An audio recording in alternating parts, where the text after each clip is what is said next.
Deus. Eu fiz pela minha vontade. Aí Deus falou assim comigo: minha serva, volta tudo, porque você vai fazer do meu jeito. Não é do teu jeito, é do meu. E enquanto você estiver me atrapalhando, você vai ficar caladinha. Só que eu não entendi, irmãos.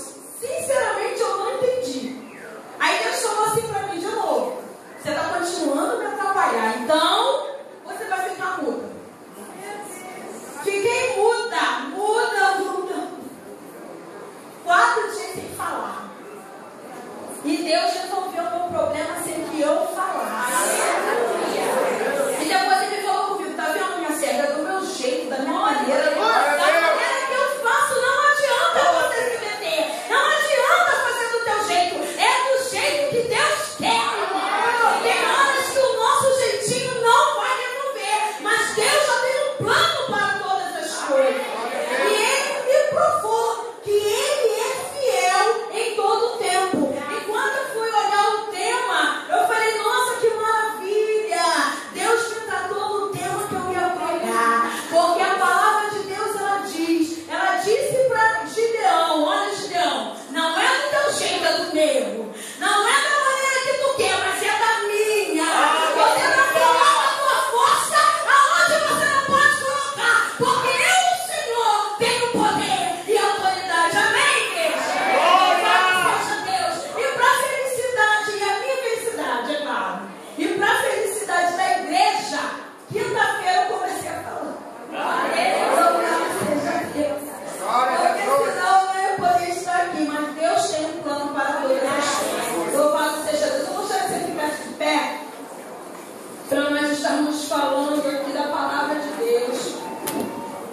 Eu vou pedir para os irmãos abrir a sua Bíblia em Juízes, no capítulo 6.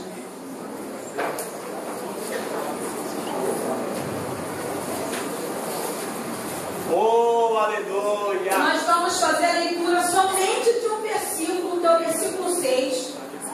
Capítulo 6 de Juízes, versículo 6. Amém? Amém. Louvado seja Deus. Diz assim a palavra do Senhor: assim, Israel empobreceu muito pela presença dos midianitas. Então, os filhos de Israel clamaram ao Senhor. Louvado seja Deus. Eu gostaria que você desse a mão ao teu irmão, mas para dar a mão ao teu irmão, você tem que ter comunhão com ele. Se não tiver comunhão com ele, não adianta dar mão. Tem que ter comunhão.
Deus chama José, Deus chama Davi, e foi assim sucessivamente, até que se chega, Moisés morre, sucede que Josué toma o lugar dele, fica no lugar porque alguém tinha que conduzir o povo. Chega o finalzinho da vida de Josué, quem fica? Nenhum.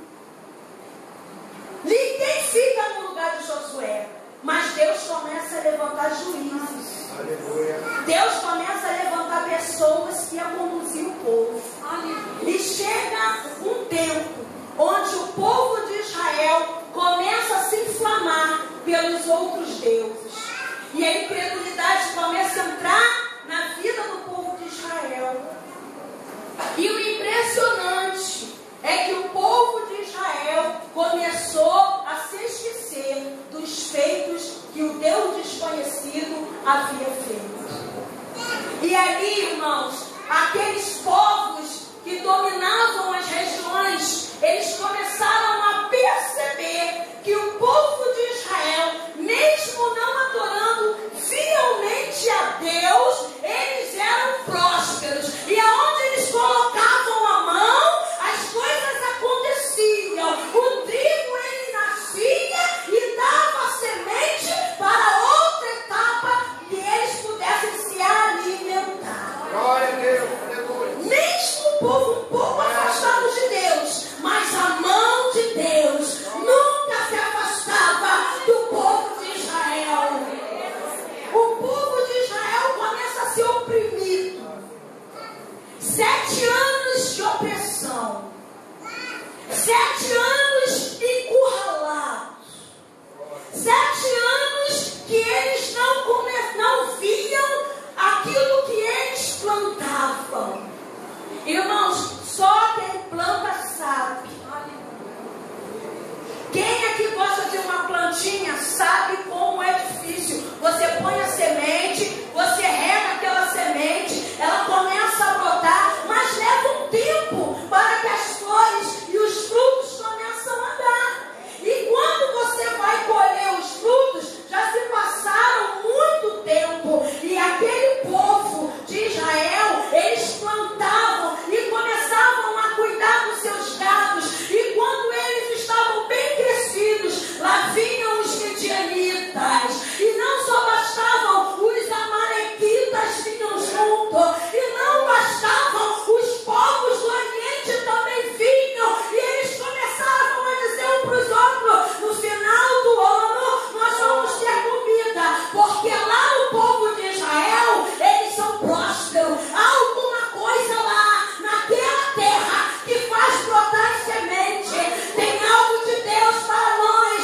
Mesmo, irmãos, que eu não compreenda, a mão do Senhor, ela está sobre a minha e a tua vida.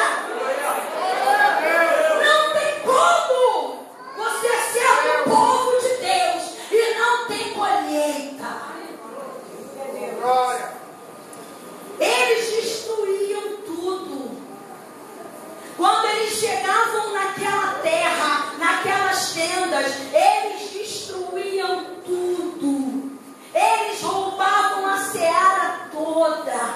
Eles levavam todo o gado. Eles matavam tudo que eles tinham de vida.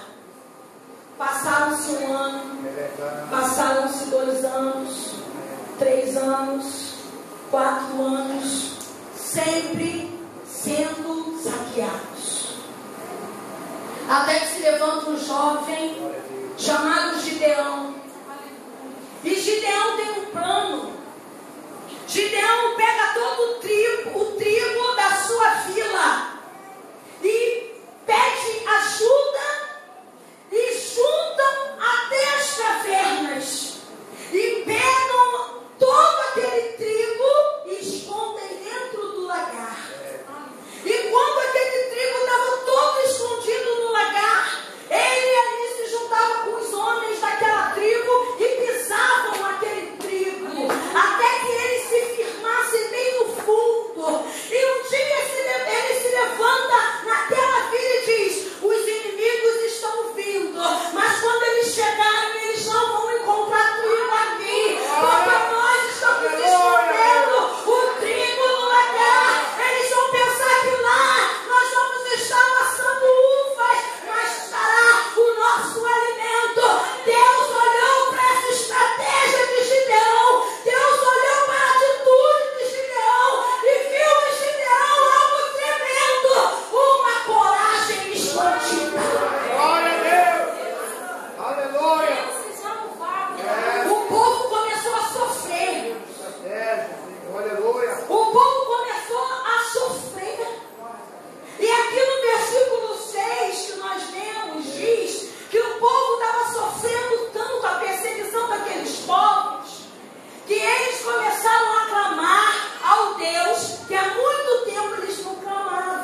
pessoas? Na história diz que os amalequitas, eles fincavam a espada no ventre de um homem valente e rasgava ele até o coração. E depois com a mesma espada eles fincavam no coração e arrancavam o coração dentro do homem e comiam o coração vivo. Gideão sabia com quem estava lutando. E o interessante é que os amalequitas eram temidos, mas eles não iam sozinhos, eles iam com os midianitas. Sabe o que os midianitas faziam? Eles estavam sempre misturados lá na história de Jonas e Nínive. Quando eles pegavam as pessoas e amarravam em alguma madeira, num pau, numa árvore, eles viravam a espada e arrancavam-lhe a cabeça ao primeiro suspiro. Quando Gideão percebeu que era esse povo que saqueava a cidade deles, ele temeu. Ele teve medo. E ele se uniu com o povo para começar a chorar em arrependimento. Porque um dia eles tinham deixado o Deus desconhecido de lado para começar a adorar o que não tinha que ser adorado. A Bíblia diz lá no Salmo 28:6 assim, ó: bendito seja o Senhor, porque ouviu as nossas súplicas. Quando nós percebemos que o inimigo está começando a saquear o que é nosso, dependendo do inimigo, isso nos traz angústia. E só tem uma coisa contra o inimigo feroz como esse: é o clamor daquele que conhece o Deus desconhecido, aquele que suplica, aquele que ora, aquele que clama. Irmãos, é diferente. Aleluia! Não se engane, eu vim aqui dizer para você que a tua oraçãozinha de 10 minutos não basta contra o inimigo que arranca a cabeça. Deus seja. Aleluia! Ô crente, Deus está falando para você que tem coisas na tua vida que uma vinda na igreja no domingo de manhã e à noite não vai matar esse inimigo que quer arrancar a tripa de alguém que mora na tua casa. E eu te digo uma coisa: o inimigo, quando vem, ele não vem de bonzinho, não. O inimigo não tem pena. O inimigo não tem dó. Ele nunca vai olhar para você e vai dizer: só vou tocar um pouquinho na finança dele porque ele é servo de Deus. Ele vai entrar na tua casa para matar, roubar e destruir. E quando Gideão percebeu que aqueles homens estavam cada ano se unindo com homens mais ferozes, ele disse dentro dele mesmo: eu tenho que fazer alguma coisa para que o inimigo não tenha vantagem contra o nosso povo. Glória a Deus! Quando Deus ele percebe que havia dentro de Gideão uma vontade de mudar a história, a Bíblia diz que ele envia um anjo a Gideão e fala com ele: varão valoroso, é contigo mesmo o negócio. Até ontem não tinha ninguém, mas a bandeja lavaçuda é contigo o negócio. Aleluia! Deus manda te dizer: servo fiel. Talvez você pense que tu não tem muito, não.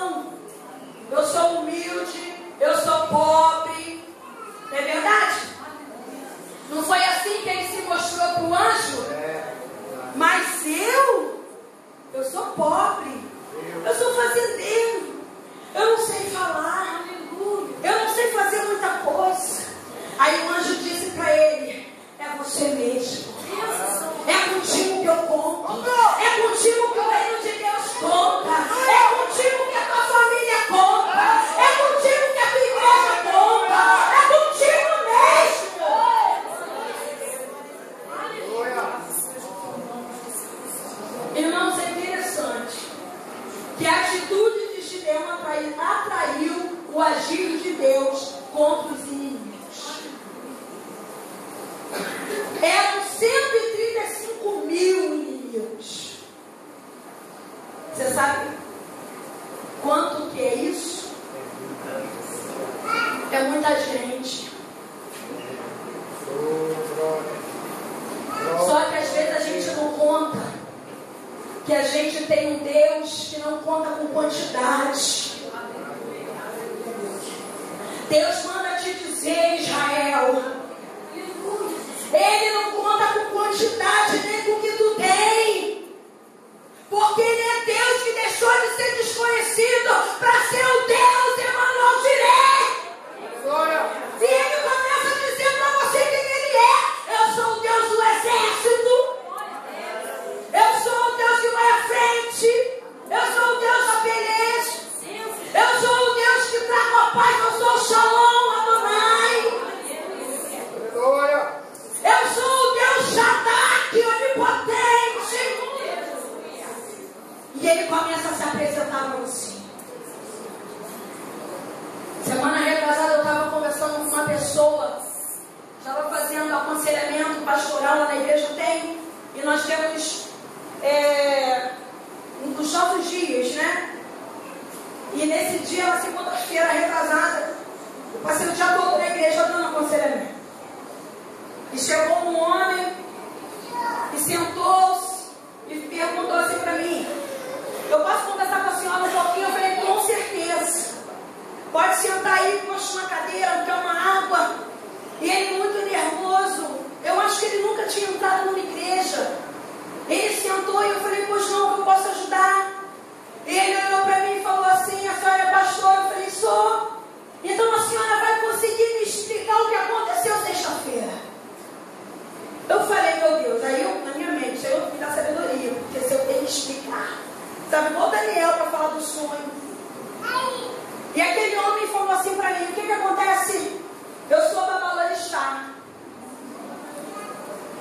E na sexta-feira nós estávamos no cemitério fazendo um trabalho. Estava eu, mais umas 10 pessoas, na gira. Eu não sei o que é isso. Estou ouvindo. Estávamos todos nós na gira. Escolhemos um corpo fresco. Tinha acabado de ser enterrado. Faltava 10 minutos para meia-noite. Colocamos o nome da pessoa que pediu o trabalho. Levamos ali toda a oferenda. Colocamos ali em volta daquele sepulcro. E começamos a clamar aos orixás. E os orixás, cada um que vinha, saía. Cada um que baixava no Pai, saía. E ali nós começamos a fazer a gira, nós começamos a rodar, pedir uma orientação para que viesse alguém mais forte. E eu prestando atenção na história dele, porque eu não entendia nada disso, irmãos. Eu sempre fui uma moça nascida no Evangelho. Eu nunca fui em nenhum centro. Eu não sabia do que ele estava falando, mas espiritualmente eu entendia, porque a Bíblia me diz.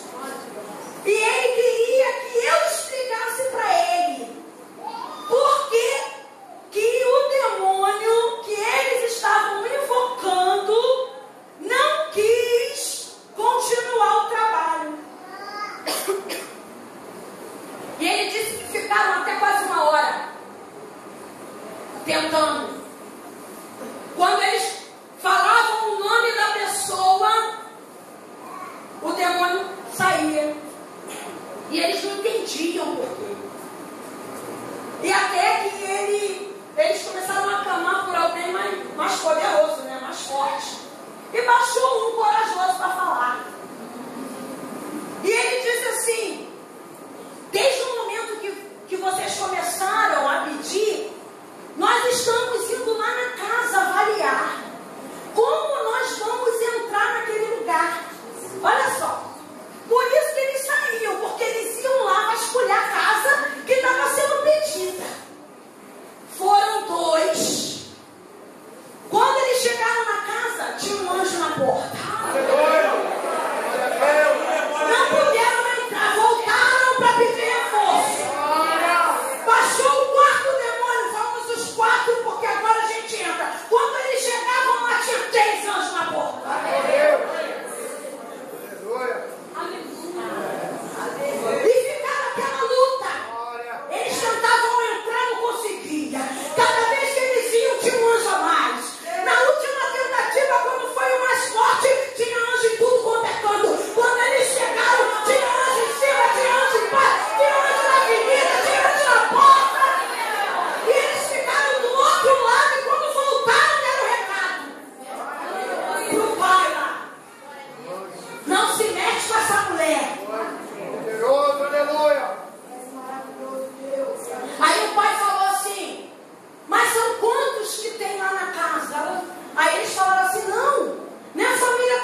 alguém mais poderoso. Que você vai me dizer quem é. E eu não saio daqui enquanto tu não me falar que Deus é dessa mulher que não deixou o meu orixá entrar. Se ele não pode, eu não quero mais adorar quem não pode.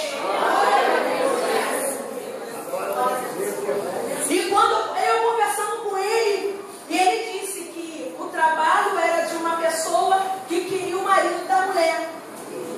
Só que a mulher era uma serva de Deus.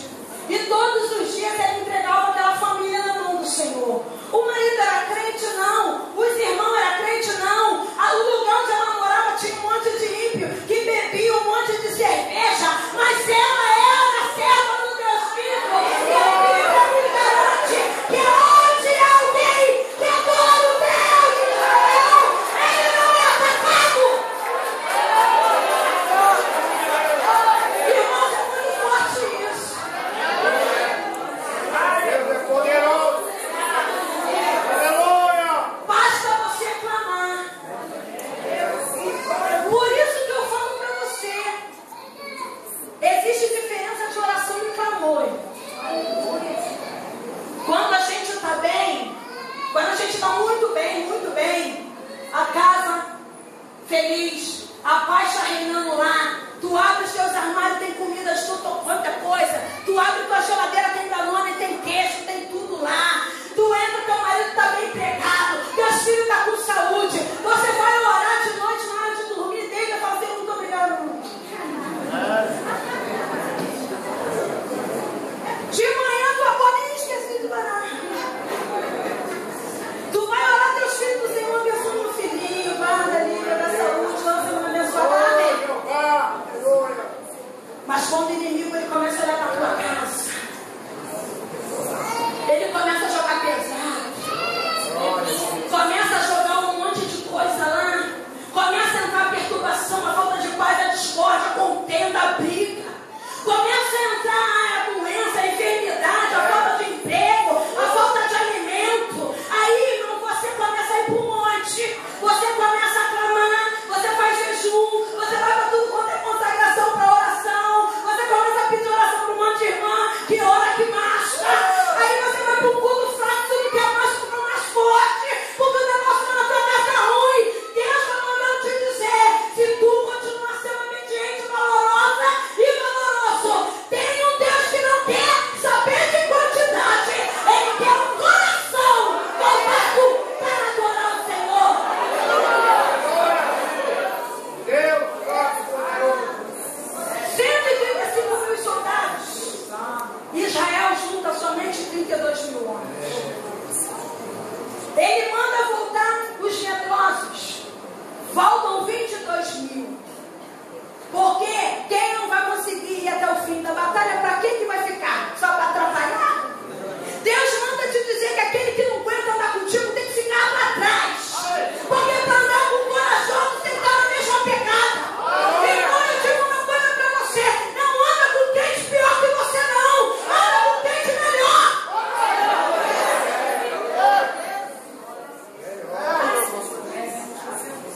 Uma vez minha mãe falou assim para mim: minha filha, olha com quem está andando. Tudo bem, todo mundo é crente. Mas tem uns que te jogam para cima. Tem uns que você chega com o teu problema, poxa, estou passando uma luta, estou passando uma batalha, irmã. Pô, olha por mim, ela olha para tua cara e fala: Barão, eu estou contigo, eu vou orar, Deus vai te dar vitória, Deus vai, eu vou jejuar contigo, vou te ajudar. Tem outros que olham para o teu problema e falam assim: eu quero ver. Até quando? Está passando essa prova, tu tem pecado. Igual os amigos de Jó. Se afasta. Aleluia. Quando a gente anda com crente mais frio que a gente deixa de melhorar ele, a gente piora junto com ele. Quando tu vê, tu não está mais orando, tu não está jejuando, tu não está lendo Bíblia mais. Então Deus, ele falou com Gideão, porque ele sabia o coração de Gideão. Era um coração voltado a mudanças. Eu vou mudar esse quadro. Eu vou mudar esse quadro. Na minha casa, o inimigo não vai ter vantagem. Porque eu adoro o Deus poderoso.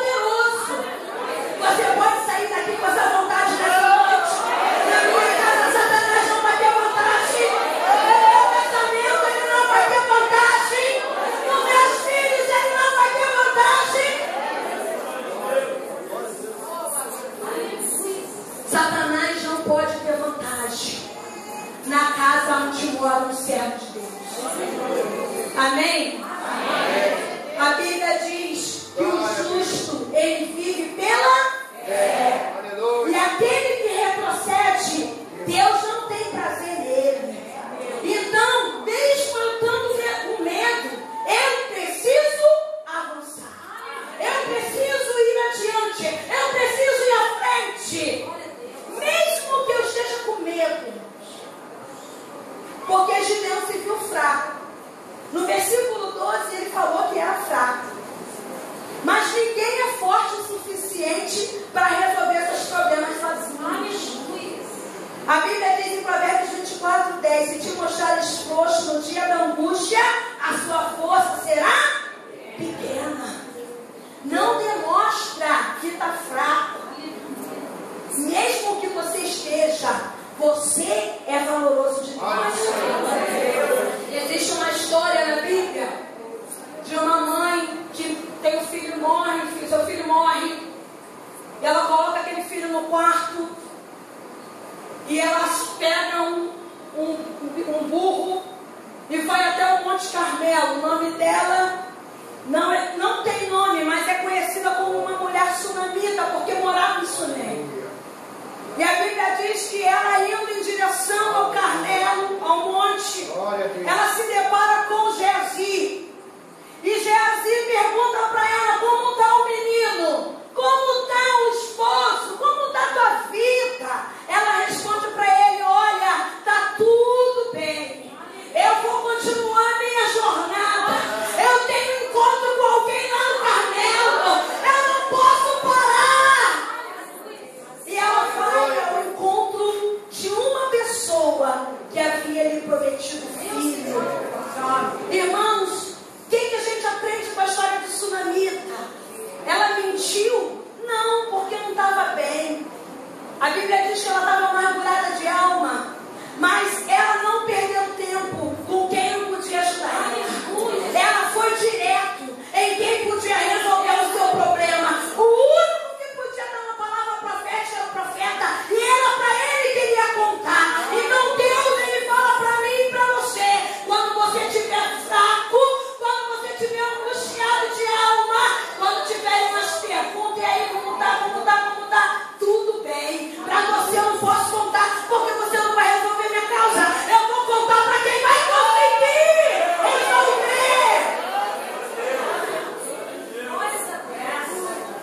A força do servo do Senhor não vem de si mesmo, ela vem de Deus. A Bíblia diz que quando os 22 medrosos foram embora, ficaram 10.000 com Gideão. Mas a Bíblia, como foi cantado pelas irmãs, a Bíblia diz que ainda eram muito. Sabe por quê Deus faz isso com Gideão, o pobrezinho, coitado? Porque tem horas que Deus não quer que ninguém ajude a gente mesmo, não. Tá faltando emprego para você, tu dá o currículo para um amigo, aí tu fala assim: vai lá, me ajuda, meu amigo, toma o meu currículo, ele bota na gaveta e esquece de você. Deus faz ele esquecer de você. Sabe por quê? Porque se a tua ajuda for do amigo, o amigo um dia vai bater no peito e vai dizer: tá onde está, porque foi eu que coloquei. Tá sem dinheiro, aí pede alguém, às vezes pede até um parente, né? Aí a gente pensa: poxa, podia me ajudar, mas não quis. Não é ele que quer, não. Não é ele que não quer, não, é Deus que não deixa. Sabe por quê? Quando a tua provisão chegar, você vai dizer: foi Deus que me ajudou. Foi ele que abriu a porta. A glória vai ser dele, a honra vai ser dele, a exaltação vai ser do Senhor. Você crê nisso? Amém. Eu creio nisso. A história de Gideão, ela é contada para o homem, para que o homem possa lutar contra o medo. O medo paralisa. Quando nós estamos sozinhos na luta, nós paralisamos totalmente. Nós ficamos com medo. Nós não queremos dar mais nenhum passo. Quando vem a afronta, você quer desistir. Você quer entregar o chamado. Você quer entregar o ministério. Basta um olhar torto para você. Ah, chega, para mim já deu.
contigo, não.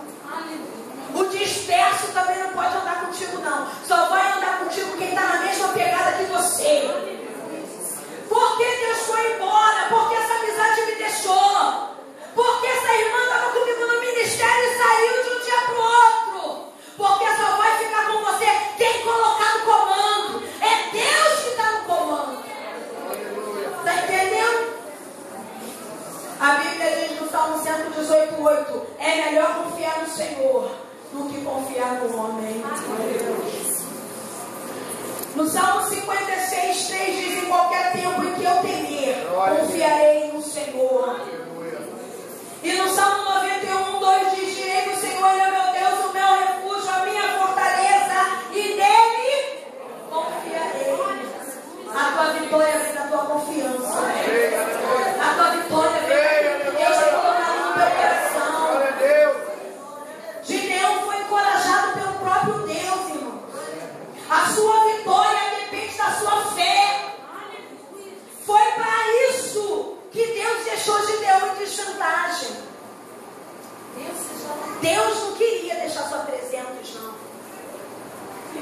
Deus queria um povo para lutar.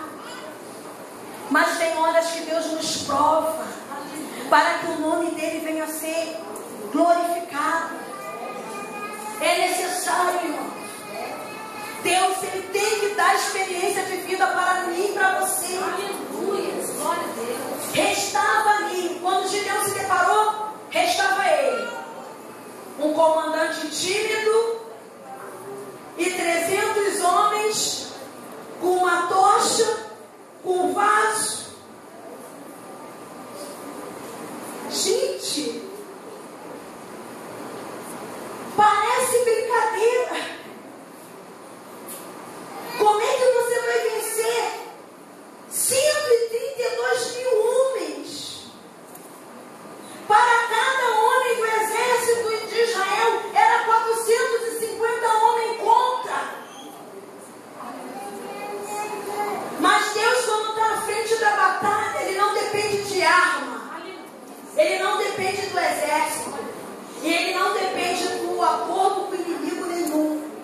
No momento da sua luta, Deus quer que você tenha fé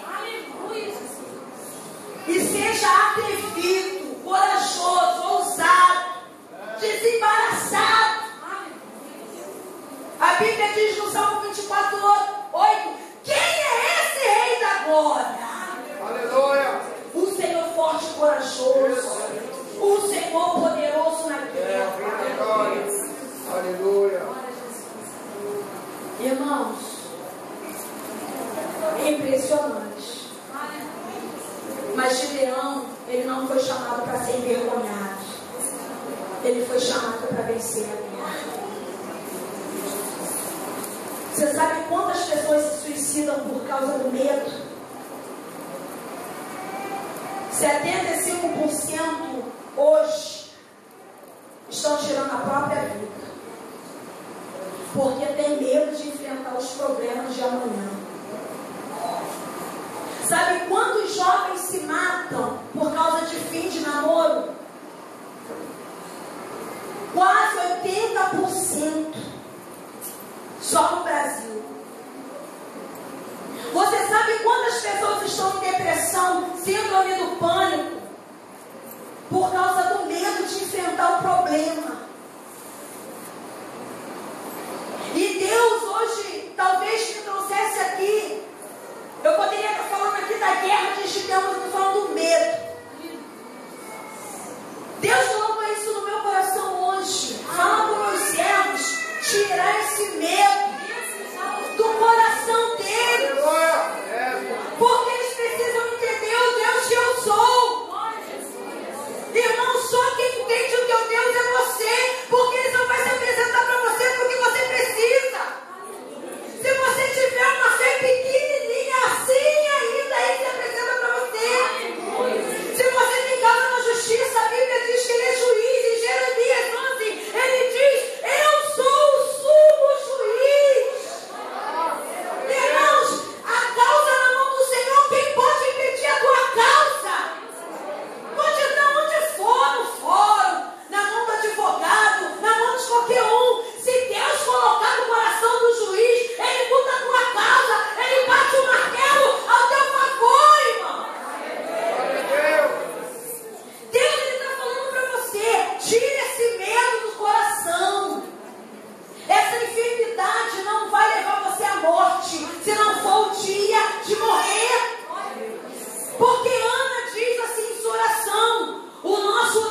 Porque nós não conhecemos o nosso Deus profundamente.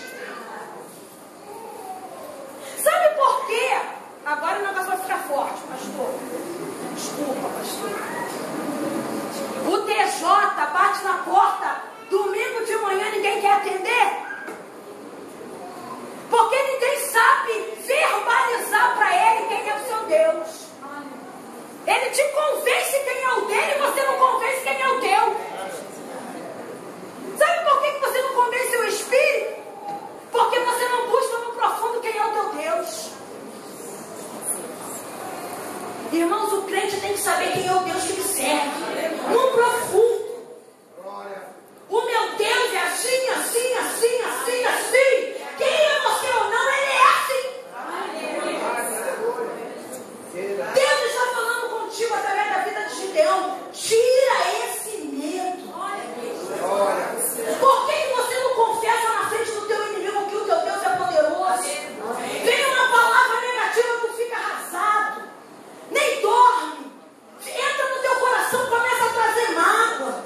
Quando vem aquela palavra, a Bíblia diz que Davi disse para Golias: você vem contra mim com essas armas e eu vou contra você em nome do Senhor dos Exércitos. Vem uma palavra negativa, tu rebate na hora. É na hora. Não é para amanhã, não é para hoje. Elimina a causa agora, irmão. Se você deixar para o outro dia, o negócio já entrou. Porque a Bíblia me garante que existem línguas felinas e malignas. Tem gente que olha para você e fala assim: que cabelo bonito, hein? Ele não está te elogiando coisa nenhuma. Ele está olhando para você com inveja. E inveja não é querer o que é teu. Inveja, irmãos. Eu tenho essa água. Alguém aí pode achar legal a minha garrafinha de água. Pastor, você comprou essa garrafinha onde ela é tão bonita? Aí eu vou dizer: foi ali fora, numa lojinha. Vai lá comprar, é baratinho. Aí a irmã vai dizer: nossa, é linda, eu vou comprar uma para o meu filho. Isso é inveja? Não, é bonito mesmo. Está vendendo, todo mundo tem que comprar.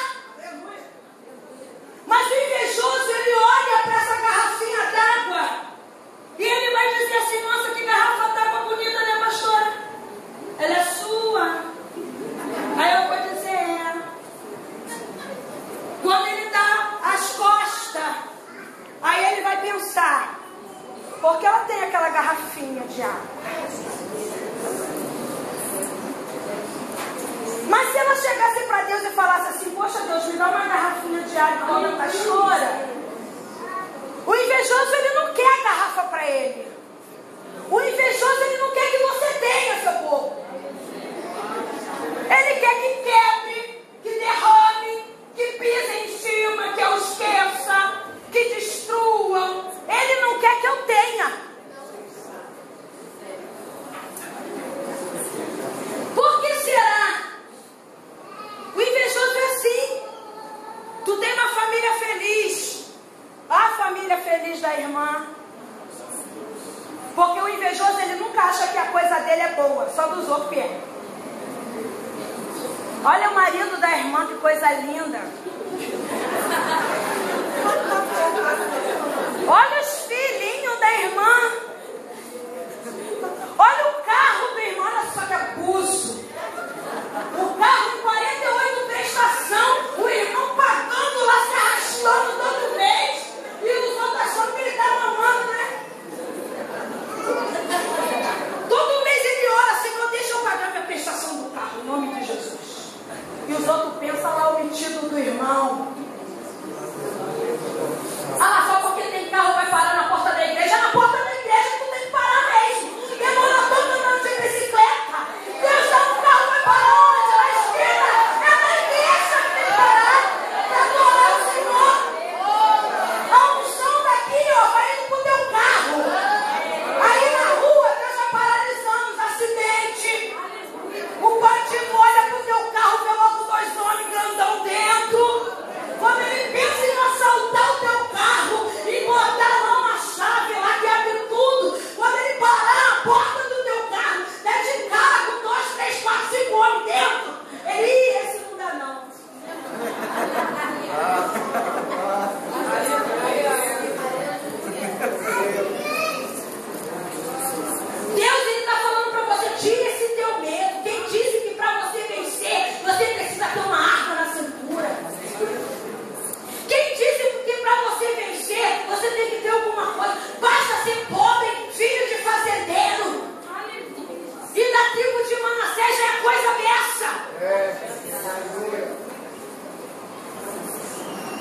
Irmãos, você precisa entender quem é o Deus que você serve.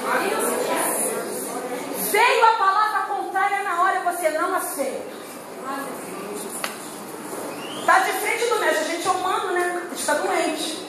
Não é verdade? A gente está doente, fica resfriado, a gente tem às vezes uma pneumoniazinha, a gente toma um remedinho, não é verdade? A gente vai lá na frente do médico, o médico estudou 7, 8 anos para se formar, né? Merece, né? Receber. Se ninguém adoece, também quando vai receber. Alguém tem que ficar doente. Mas chega na frente do médico. Essa doença não tem cura, não. Querido, essa doença não tem cura. Aí você fala, quem te falou isso? Ah, você vai ficar dependendo desse remédio. Aí você fala para ele, quem te falou isso? Ah, isso não tem cura não, vou te dar 2 anos para você morrer. Ah, tá, quem te falou isso? Eu conheço um Deus que cura, que dá vida, que muda coração, que muda rim, que muda intestino, que muda cérebro. O que está danificado em você, Deus cura. Se Deus não inventa nada não, Deus dá novo. Deus não dá nada arrebentado, Deus não inventa coisa nova em outro e velho não. Ou ele está novo, ou ele deixa tu passar na prova até tu entender que ele quer te salvar.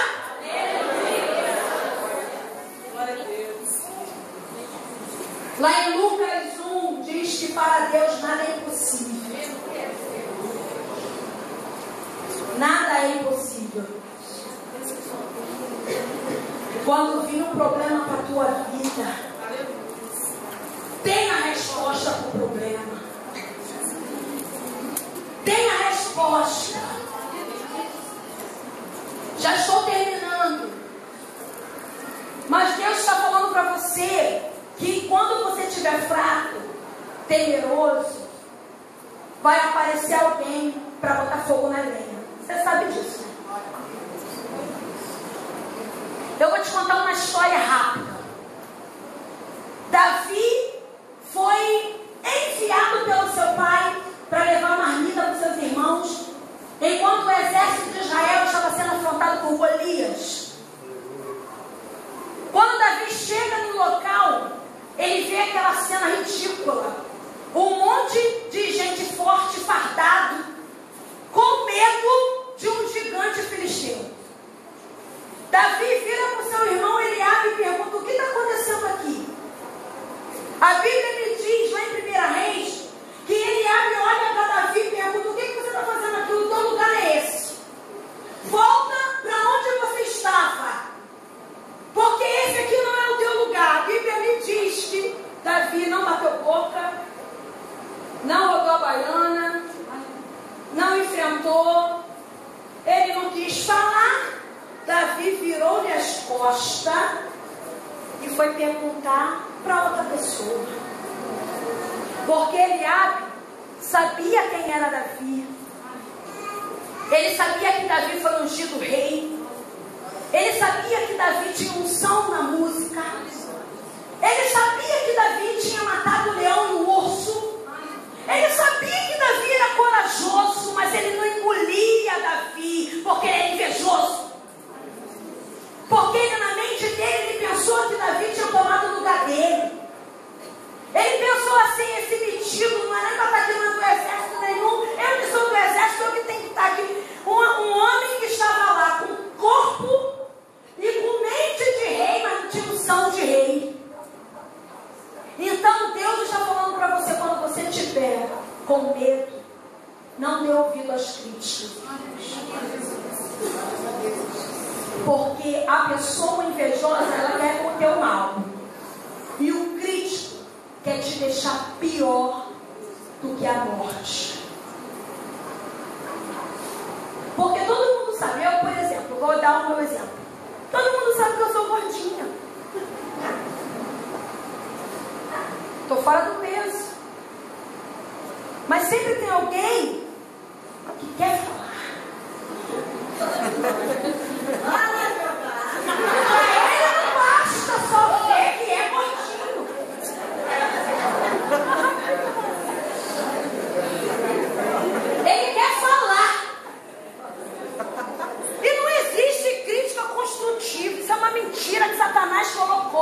na mente dos outros para dar nome ao que ele quer fazer, que é arrasar os outros. Esse negócio, tô falando só para te ajudar. Isso é mentira. Ele quer te criticar porque ele está com vontade de te arrasar. O outro tá gordinho, hein? Mas não sabe que tá gordinho, vai nem falar, gente. Tá com o cabelo estranho. Pô, dá um jeito nesse cabelo aí. Pô, pra que isso? Pra ofender, pra desmoralizar, pra deixar mal. Então, quando você começar a sentir que está desmotivado, não dá ouvido aos críticos. Porque Satanás envia ele para te deixar pior do que você está. Então, Deus está falando para você nessa noite. Tira o medo do teu coração. Porque até o início de Juízes 6, até o início do capítulo 7, Gideão estava com muito medo. E cada vez que ele estava com medo, Deus tirava mais homem. Deus tirava mais homem. Aí o coração de Gideão estava com medo. 22 mil é muito, tira. Quando Deus olhou para o coração de Gideão, 10 mil, ainda tem muito. Tira os 9.700. Quando Gideão se deparou com 300 homens, ele teve que crer. Porque senão ele ia morrer com os 300 homens em batalha. Então ele olhou para os 300 homens, com cântaro, com trompete e com anos vaso e falou: é nós, vamos que vamos, já bota no negócio. Enquanto Deus vê que o teu coração está temeroso, Ele vai deixar você na peleja. Mas quando você descansar no Senhor, aleluia, e quando você colocar em prática aquela palavra, aquietai-vos e sabei que eu sou Deus, aí Ele resolve, aí Ele entra, aí Ele dá vitória para você. Quando você tirar a ansiedade do teu coração, porque na ansiedade nem bebê vem. Eu estava ouvindo um pastor falando aí, quem não tem filho para crer, mas mulher que está ansiosa para ter um bebê não consegue. Porque ela está ansiosa, ela quer o bebê, ela quer o bebê, ela quer o bebê, ela quer o bebê, ela quer o bebê. Mas no dia que ela descansa o coração, e ela fala para o Senhor: Senhor, se tu me der o bebê, glória a Deus, se tu não me der o bebê, glória a Deus, eu vou continuar te adorando, eu vou continuar te adorando, eu vou continuar te adorando, com bebê ou sem bebê eu te adoro, no outro mês dói no teu ventre. Porque você descansou no Senhor. Você está entendendo o que Deus está falando para você nessa noite? Descansa o coração. Descansa o coração lá na tua casa, tá, varão? Deus está falando para você: descansa o teu coração. Porque todos que estão lá têm a mão do Senhor sobre eles. E aonde eles forem, a mão do Senhor os acompanhará. Ele leva e Ele traz. E se tem alguma coisa errada, Ele põe no lugar. Deus está falando para você sair daqui, aquietar o coração. Aleluia. Deus está falando para cada um de nós: aquieta o coração. Deus pergunta para você nessa noite: o que está te afligindo? O que está tirando a tua paz? O que está tirando a tua paz? Deus manda te dizer que Ele tem a paz que excede entendimento. Ninguém está entendendo nada, vai na paz. Porque Ele vai falar como falou para Paulo: não precisa muito, só a minha graça te basta. E o meu poder vai se aperfeiçoar na tua fraqueza. Deus nos chamou super-herói, mas Deus quer um coração confiante nessa noite. Você crê nisso? Você recebe essa palavra? Deus falou assim comigo: sai de casa, eu vou fazer um reteté naquela igreja.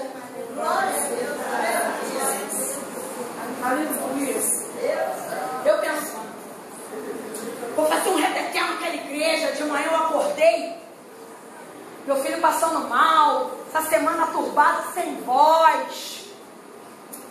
Problema no ministério, problema na família. Aí eu, meu Deus, aí eu fui buscar o Senhor, comecei a me encher.